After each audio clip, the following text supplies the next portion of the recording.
Kung may pag-date ka sa Haponesa, ako kakabahan ka na dahil yung ibang level talaga makipag-date dito sa Japan. Kaya kung gusto mo makipag-date sa Haponesa, gusto mo makipag-date sa Hapon, ay dapat handa ka kasi dito kung makipag-date ka ay kakaiba talaga.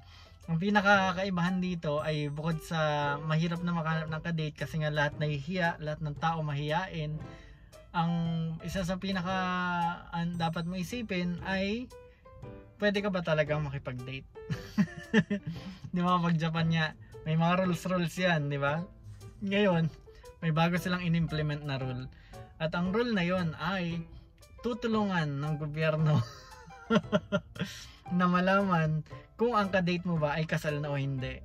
So malalaman na nila yan. Halimbawa gumamit ka ng Tinder, tapos gumawa ka ng account, halimbawa kasal ka na, gumawa ka ng account at sinabi mo rin na single ka, gusto mo ipag-date, pwede ka nilang i-check sa isang website, tapos malalaman na nila kung yung ano mo, civil status mo, kung married ka ba o single.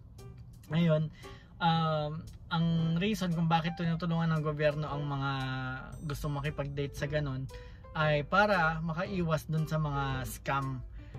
Top priority nila dyan kasi meron tinatawag dito na parang romance scam.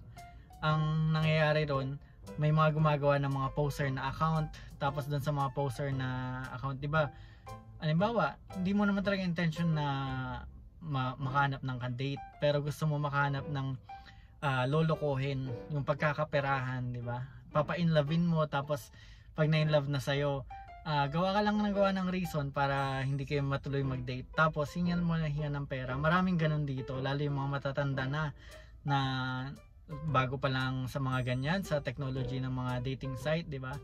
So ginawa ng gobyerno ng paraan yan using yung mga meron kasi kami dito sa atin na sa Japan na national ID, ang tinatawag namin na My Number. Sa Pinas, di ba, meron pa rin, kaya lang hindi pa ata naka-issue sa lahat ng tao. Pero ganun, meron dito na implemented na sa Japan.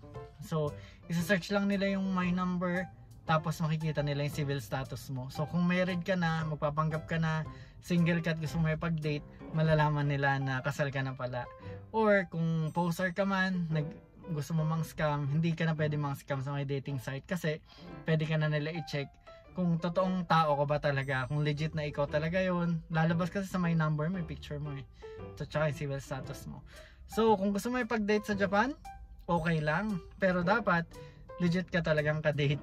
Single ka at totoong naghahanap ka ng ka-date, hindi ka mang sa scam at hindi ka man loloko. Okay? Iwasan mo rin yung pangka-catfish dahil halimbawa inedit mo na todo yung picture mo, yung pinotoshop mo talaga, tapos pinagawa mo pa sa AI na sobrang di ba? Sobrang kinis mo, mala Diyosa ka or mala ka, mga macho, di ba? Tapos pagtingin mo sa My Number, nakita yung totoong picture mo ron, hala, ang layo, di ba? So dapat mo yun, dapat i-level mo lang na hindi mag-expect gaano ang tao sa'yo kung wala naman talaga i-expect, di ba? It's okay kasi hindi naman natin choice yung itsura natin di ba?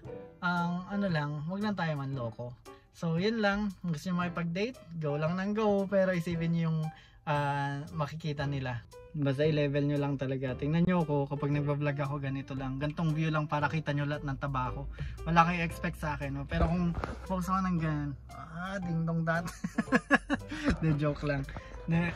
Alam niyo, para walang expectation, di ba? Nakita niyo na yung kapangit-pangitan ko, kumbaga ganun. Kung may pag-date kayo, nag-match kayo at nakita na nila yung pinakapangit mo, it's okay, di ba? Wala siyang expectation sa'yo. At malaki pa ang chance na talagang mag-second date kayo dahil doon.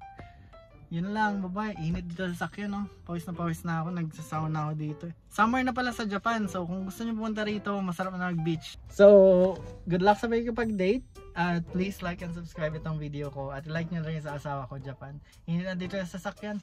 Bye-bye!